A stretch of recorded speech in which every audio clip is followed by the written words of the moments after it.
mati lampu. Kok bisa? Emang di Bali nggak mati lampu? Enggak, sama sekali enggak. Aduh, ini pasti dari PLN-nya sih. Emang nggak ada ya perusahaan lain yang menyediakan listrik selain PLN? Tapi kan PLN itu pasar monopoli. Oh, emangnya nggak ada perusahaan lain yang mau membuat perusahaan penyedia listrik?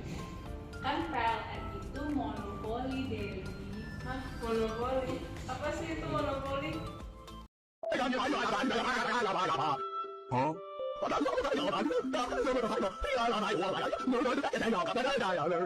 Huh?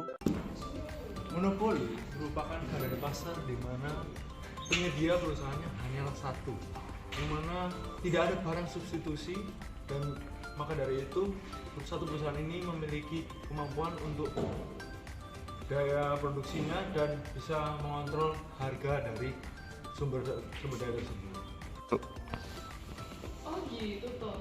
Loh, berarti mereka bisa dong seenaknya menetapkan harga sesuai keinginan mereka? Bisa, karena mereka nggak bisa bersaing. Oh gitu. Enggak dong, kan seharusnya pemerintah bisa membuat sebuah kebijakan supaya harga listrik bisa terjangkau untuk semua masyarakat. Ditambah juga dengan pasal yang mendukung pasar monopoli ini, saya bacakan ya. Di pasal 33 ayat 2 yang berbunyi, cabang-cabang produksi yang penting bagi negara dan menguasai hajat hidup orang banyak dikuasai oleh negara.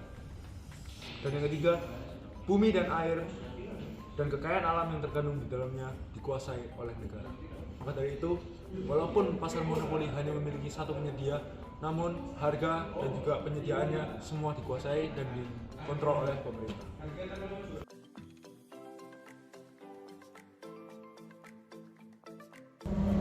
Sore makan enak.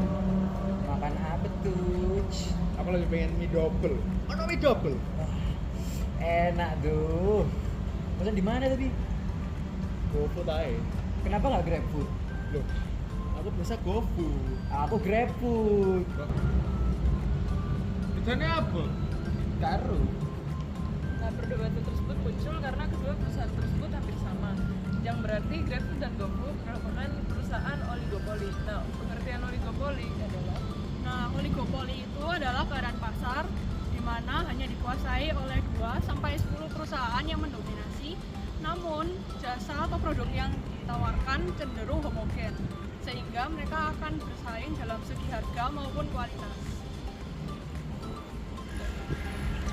Oh, jadi sama aja.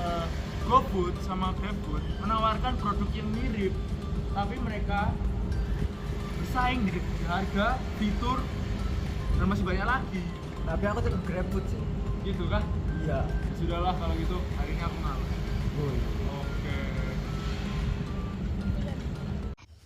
괜찮아. 괜찮아요. 괜찮아.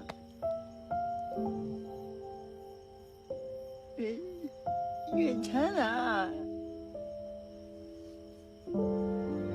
Monopoli dan oligopoli ini itu sangat penting bagi kita, khususnya sebagai anak muda bangsa yang akan terus berkembang seiring berjalannya waktu, di mana monopoli dan oligopoli ini sangat penting saat kita ini akan membangun sebuah bisnis. Kenapa sih bisa penting?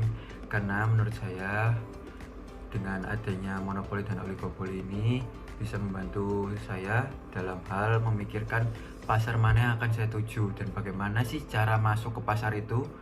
Tak hanya itu, juga membantu untuk bagaimana cara bertahan di pasar itu. Selain itu, kita sebagai anak muda Indonesia harus bisa peka terhadap lingkungan kita. Bagaimana kita dengan pasar itu, pasar yang kurang mumpuni, contohnya seperti di sini sifat oligopoli, kita bisa mengeluarkan ide-ide kita bisa mengeluarkan bagaimana cara solusi-solusi lain untuk masyarakat kedepannya 10-15 tahun kemudian, bagaimana cara kita mencari solusi dari celah-celah yang ada di sini. Nah, itu guys, peran penting bagi kita supaya kita pertama tidak serakah, dan yang kedua kita bisa membagikan apa yang kita miliki, apa yang kita pikirkan kepada orang-orang di sekitar.